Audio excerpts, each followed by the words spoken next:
Assalamualaikum warahmatullahi wabarakatuh. Alhamdulillah, segala puji bagi Allah yang maha pemurah lagi maha penyayang.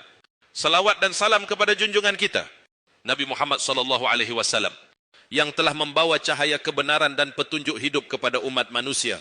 Hari ini, kita berkumpul di sini untuk berbincang mengenai salah satu nikmat terbesar yang akan diberikan oleh Allah SAW umat Nabi Muhammad SAW, yaitu syafaat Rasulullah SAW.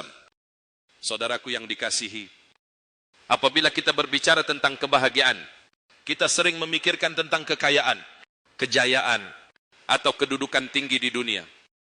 Namun, kebahagiaan yang hakiki bukanlah yang dapat diukur dengan harta atau pangkat.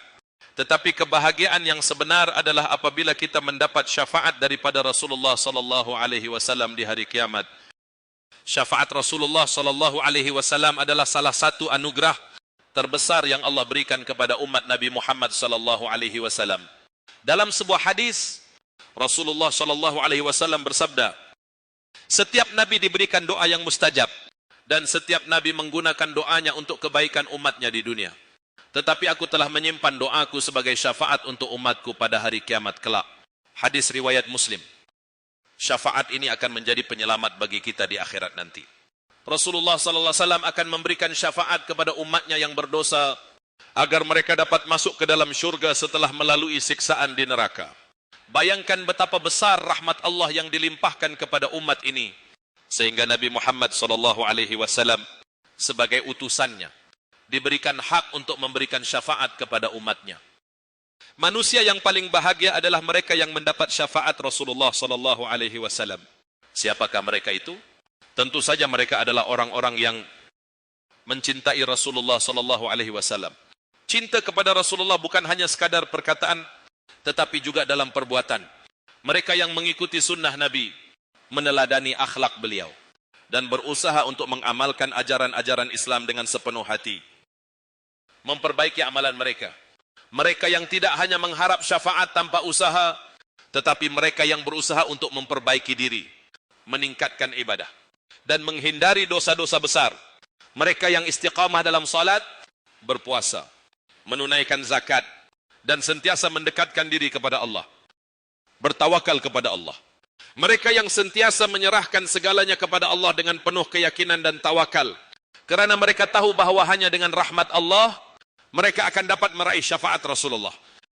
Saudaraku yang dirahmati Allah, walaupun kita semua mengharapkan syafaat Rasulullah SAW, kita perlu memahami bahawa syafaat ini bukanlah sesuatu yang datang tanpa usaha.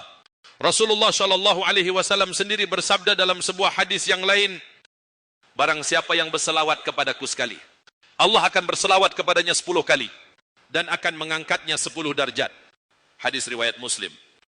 Maka salah satu cara yang paling mudah untuk meraih syafaat Rasulullah adalah dengan memperbanyakkan selawat kepada beliau. Setiap kali kita menyebut nama Rasulullah SAW dengan penuh cinta dan penghormatan, Allah akan mengangkat darjat kita dan memberikan kita kedudukan yang mulia di sisinya. Mari kita renungkan sejenak. Apakah kita termasuk dalam kalangan umat yang akan menerima syafaat beliau?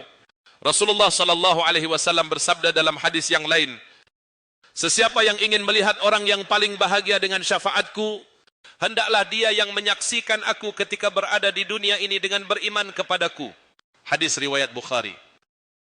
Orang yang paling bahagia dengan syafaat Rasulullah adalah mereka yang benar-benar mencintai Rasulullah, yang beriman dengan sepenuh hati, dan yang berusaha untuk mengikuti setiap ajarannya. Saudaraku yang dihormati, marilah kita berusaha untuk menjadi umat yang mencintai Rasulullah SAW, memperbanyakkan selawat, serta berusaha untuk menjadi hamba yang taat kepada Allah dan Rasulnya. Dengan usaha ini, insyaAllah, kita akan mendapatkan syafaat Rasulullah SAW di hari kiamat kelak. Jangan biarkan diri kita terlepas dari kesempatan besar ini. Semoga kita semua menjadi salah satu umat yang paling bahagia di dunia dan akhirat, kerana memperoleh syafaat daripada Nabi Muhammad SAW. Semoga ceramah ini dapat memberi kita motivasi untuk terus berusaha menjadi umat yang benar-benar mencintai Rasulullah dan berusaha untuk mengikuti sunnah beliau. Amin ya rabbal alamin. Wassalamualaikum warahmatullahi wabarakatuh.